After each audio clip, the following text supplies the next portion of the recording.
Hello, मैं हूं सरताज। आज की इस वीडियो में हम लोग पढ़ेंगे एरिया ऑफ पैराग्राम्स एंड ट्रायंगल। ये क्लास 9 का चैप्टर, एक इम्पॉर्टेंट चैप्टर है। ये पार्ट 1 में हमने आपको इसकी बेसिक चीज़ें बताई थी कि अगर एक पैरेललोग्राम और एक ट्रायंगल सेम बेस और बिटवीन सेम पैरेलल लाइन होंगे तो एरिया ऑफ ट्रायंगल हाफ होगा एरिया ऑफ पैरेललोग्राम के। फिर दूसरे थ्योरम मैंने ये बताया था कि अगर दो पैरेललोग्राम हो, है ना, सपोज कर लीजिए दो पैरेललोग्राम हैं, एक ऐसे बना हुआ है और एक पैरेललोग्राम ऐसे बना दिया जाए तो ये पैरेललोग्राम और ये पैरेललोग्राम का एरिया सेम होगा।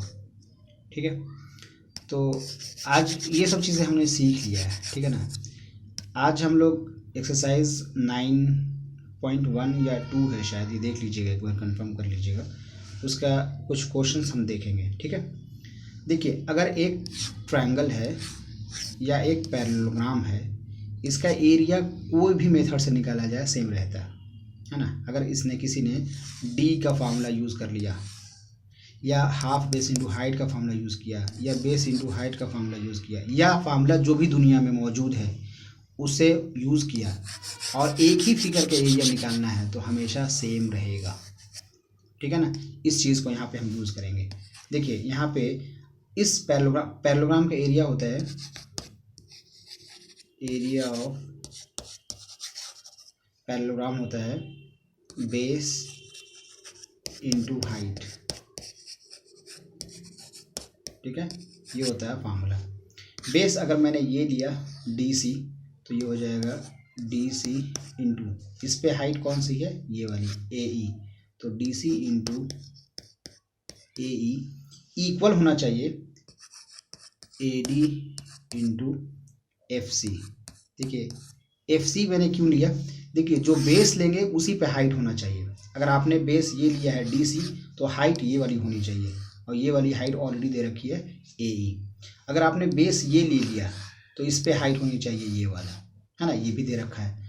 तो DC AE इक्वल होना चाहिए AD FC। ऐसा इक्वल क्यों हो रहा है, क्योंकि इस फार्मूले से बेस इंटू हाइट से ABCD का एरिया निकाला जा रहा है और AD इंटू FC के से भी इसी पैरेललोग्राम के एरिया निकाला जा रहा है।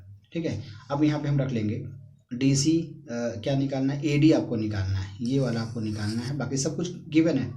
AB 16 है, ये जितना होगा पैरेललोग्राम है इसलिए DC भी उतना ही होगा, 16 लिख दिया, इंटू AE कितना दिया हुआ है 8 इज इक्वल टू AD तो फाइंड आउट करना है, AD छोड़ दिया, और FC कितना है 10। ठीक है, अब ये 10 इधर इस साइड आएगा तो ये बन जाएगा आपका 16 इंटू 8 अपॉन 10। ठीक है, 8 6 डेसिमल, ये आपका आंसर हो गया। ठीक है, इसे ये तो एक बार में तो मैंने सॉल्व कर दिया है, इसे आप समझ लीजिए और फिर आप खुद से करना है। ठीक है, अगर दोबारा खुद से कीजिए और अगर सॉल्व नहीं हो पा रहा है तो फिर दोबारा वीडियो देखिएगा। ठीक है, एक बार ऐसे देख लीजिए, दोबारा खुद से कीजिएगा। ठीक है, नेक्स्ट क्वेश्चन देखते हैं कि if EFG and H are respective the mid point of the side of the parallelogram ABCD, then show that EFGH is equal to half area ABCD। देखिए, एरिया EFGH, ये वाला एरिया, ये जो area है इसका एरिया जो होगा half होगा इसके पूरे के। ठीक है, ये आपको प्रूव करना है। कैसे प्रूव कीजिएगा, ठीक है, ये कंपैरेटिवली थोड़ा सा मुश्किल कह सकते हैं आप, लेकिन ये मुश्किल नहीं है। कैसे नहीं है, देखिए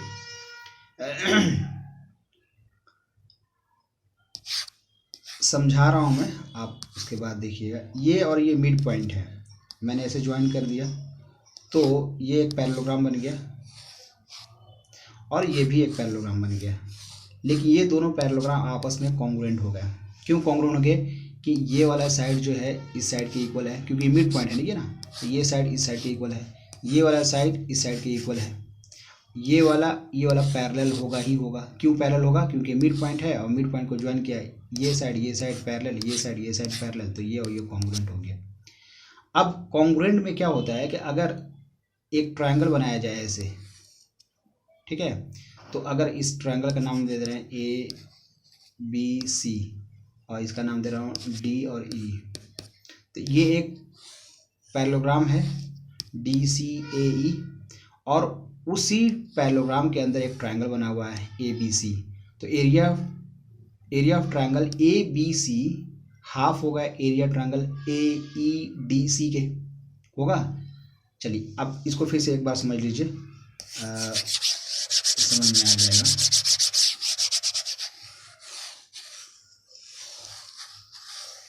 देखिए ये AEGD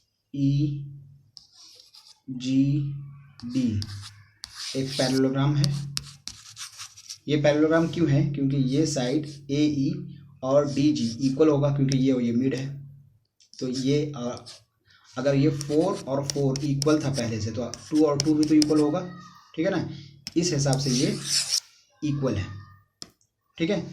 अब देखिए ये एक पैरेललोग्राम है और ये triangle, sorry, area triangle EHG half होगा किसके? एरिया AEGD के, AEGD के, ये इसका हाफ होगा। क्यों? क्योंकि थ्योरम तो यही कहता है ना कि ये ट्रायंगल किससे बना, ये देखिए ये बेस हो गया और ये ट्रायंगल हो गया और ये बेस हो गया और ये एक पैरेललोग्राम हो गया, तो ये इक्वल हो गया। इसको हम कुछ देर के लिए 1 मान ले रहे हैं। उसी तरह से एरिया ट्रायंगल EFG क्या होगा? हाफ होगा किसके? EBCG के, EBCG के, ये वाले के। ये क्यों होगा? क्योंकि ये एक पैरेललोग्राम है और ये बेस है, ये एक ट्रायंगल बन गया, ठीक है। अब ये है 2, कुछ देर के लिए मान रहा हूँ इसे 2, ठीक है। 1 और 2 को मैंने ऐड किया, इधर ऐड किया EFG EHG ये वाला ट्रायंगल और EFG ये वाला ट्रायंगल को ऐड किया, तो ये बन गया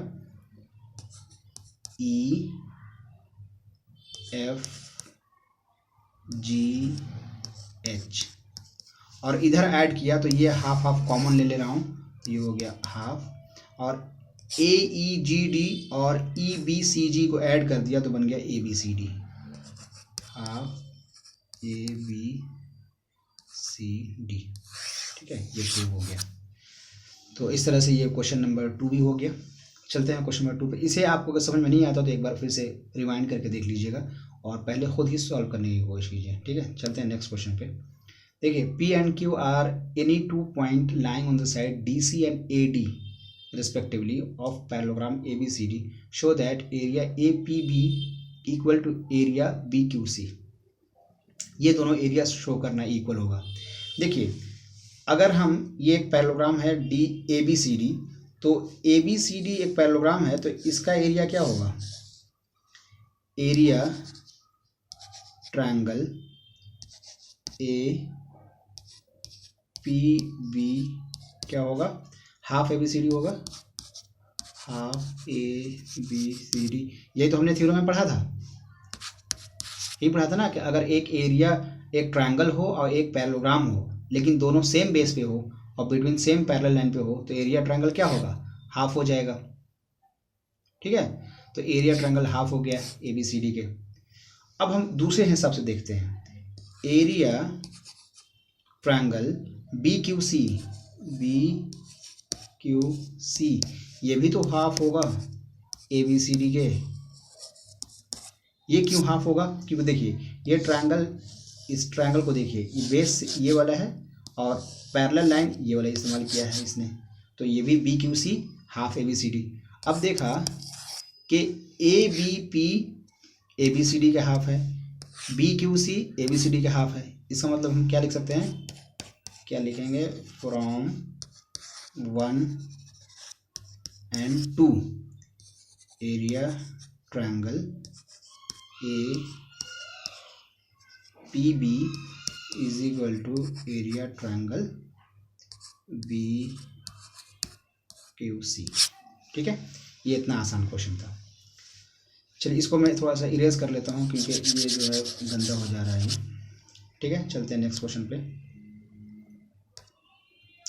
in figure P is any point in the interior of a parallelogram ABCD। ये P एक एनी पॉइंट है, कोई भी पॉइंट है ये। अब आपको प्रूव करना है कि ये इसमें दो क्वेश्चंस हैं। Area triangle APB, area triangle PCD। APB ये वाले की बात कर रहा है, PCD ये वाले की बात कर रहा है, और 12 एरिया ABCD। बाप रे, सॉरी 12 नहीं है, ये हाफ है, हाफ एरिया ABCD। ठीक है, 12 हो ही नहीं सकता। ठीक है, चलिए इसे कैसे करेंगे। यहाँ से आप यहाँ पे एक कंस्ट्रक्शन करना पड़ेगा। कंस्ट्रक्शन क्या करना है कि एक लाइन इस तरह से ड्रॉ करना है कि जो P से क्रॉस करे और ये पैरेलल हो किसके, AB के। तो जब AB के कोई लाइन पैरेलल होगी तो वो तो DC के अपने आप पैरेलल हो जाएगी। ठीक है, तो अब देखिए कैसे करेंगे। कंस्ट्रक्शन क्या करना है कि ड्रॉ अ लाइन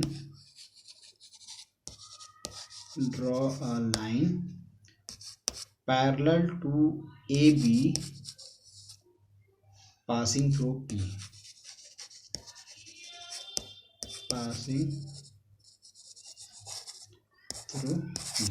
ये आपको लिखना पड़ेगा। ठीक है, ये मेरी राइटिंग गंदी है और ये बोर्ड भी ऐसा है कि इस पर मैं लिख नहीं पाता सही से, तो मैं कोशिश कर रहा हूँ ड्रॉ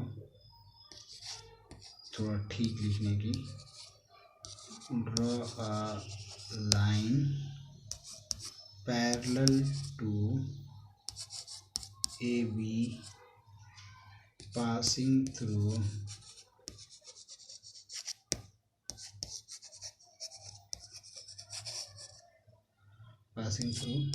P।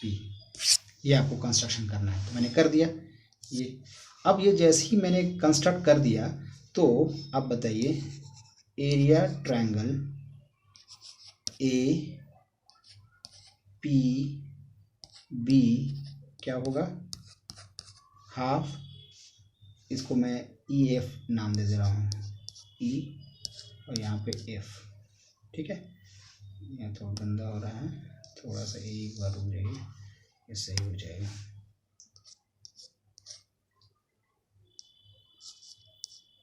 EF। ठीक है, तो ये हाफ हो गया, किसके हाफ हो गया, AEFB के। होगा या नहीं होगा, ये कैसे होगा देखिए। ये चूंकि ये एक पैरेललोग्राम बन गया, AEFB एक पैरेललोग्राम बन गया। पैरेललोग्राम का बेस यूज हो रहा है यहाँ पे और इसको टच करके जा रहा है, हाँ। तो area of triangle APB half होगा एरिया ऑफ ट्रायंगल AEFB के। उसी तरह से एरिया ट्रायंगल DPC ये भी हाफ हो जाएगा, किसके हाफ होगा, ये DEFC के। ठीक है, अब इन दोनों को मैंने ऐड कर दिया, क्या कर दिया, ऐड। तो ऐड किया तो इधर APB और DPC मिलके तो ये बन गया APB और DPC या PCD, और इधर हाफ हाफ कॉमन ले लिया और इन दोनों को ऐड किया तो ABCD बन गया। तो ये इस तरह से हो गया। ठीक है, अब देखिए आपने ये प्रूव कर दिया। अब अगर दूसरे वाले को कैसे प्रूव करेंगे, अब अगर यहाँ से लाइन आपने ऐसे ड्रॉ किया, अगर ये लाइन ऐसे ड्रॉ किए होते, ऐसे ड्रॉ किए होते तो दो ट्रायंगल आपको बनता, कैसे बनता, APD ये वाला APD, ये मैं चेंज कर रहा हूँ ज़रा कलर तो आपको सही से दिख जाए। चलिए अभी तो मैंने ऐसे ड्रॉ किया था, ठीक है ना। अगर मैं ऐसे ड्रॉ कर देता ऐसे, तो आपके कौन कौन ट्रायंगल बनते, एक तो ये वाला बनता और एक ये बनता, और ये दोनों को ऐड करते, ये दोनों ट्रायंगल को, तो ये दोनों ट्रायंगल भी ABCD के हाफ हो जाते। तो ये दोनों ऐड करने के बाद ए बी सी डी के हाफ हो रहे हैं और ये दोनों ऐड करने के बाद भी ए बी सी डी के बराबर हो रहे हैं। इसका मतलब कि ये आपस में इक्वल हो जाएंगे। ये हम दूसरा पार्ट हम नहीं कर रहे हैं। उम्मीद कर रहा हूँ कि आपको ये समझ में आ गया होगा, तो आप इसे खुद ही कीजिएगा। ठीक है, आज की वीडियो में बस इतना ही। इसके बाद हम आगे बताएंगे। अब तब तक के लिए आप क्या कीजिए, इसे आप एक बार देख लीजिए और खुद से सॉल्व करने की कोशिश कीजिए। खुद से सॉल्व करने के बाद अगर जहाँ पे प्रॉब्लम होता है तो फिर दोबारा वीडियो देखिए, अगर समझ में नहीं आता है तो। ठीक है, मिलते हैं नेक्स्ट वीडियो में। तब तक के लिए थैंक यू।